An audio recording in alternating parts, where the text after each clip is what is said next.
I was assigned to Iraq, and I immediately became Saddam Hussein's classified biographer in the intelligence community. So while the Soviet Union is falling apart and those analysts are becoming big stars, I focused on Iraq, and then much to my shock and the world's shock, 9 months later, Iraq invaded Kuwait and overthrew the Kuwaiti royal family and seized Kuwait's oil fields. This was a naked act of aggression and war. And so I walked in that morning. I got up early because we knew that the invasion was coming. We predicted 30 days before that Saddam would invade Kuwait. But I got into the office early, and my boss sort of intercepted me and said, "Don't take your jacket off, we're going to the White House." And I had never been to the White House before. So we got in a car, we drove to the White House, and we were escorted into the Oval Office. And keep in mind, I was 25 years old at the time.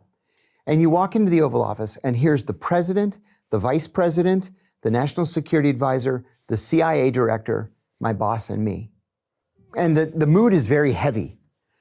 So everybody sits down, and the president says, "Well, now what do we do?" And then everybody turns and looks at me.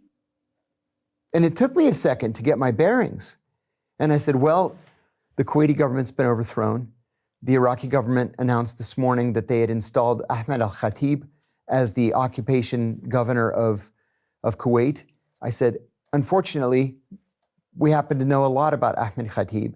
He got a medical degree at the American University of Beirut, and his college roommate was George Habash, and together they created the Popular Front for the Liberation of Palestine."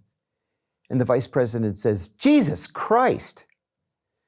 And I thought, wow, this is bad.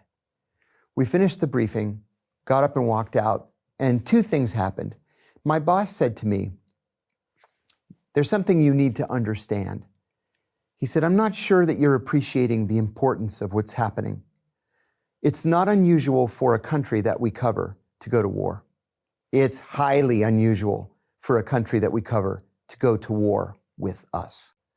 And so we sent the largest army deployed since the end of the Vietnam War. We invaded Kuwait, we liberated it, and then the rest is history.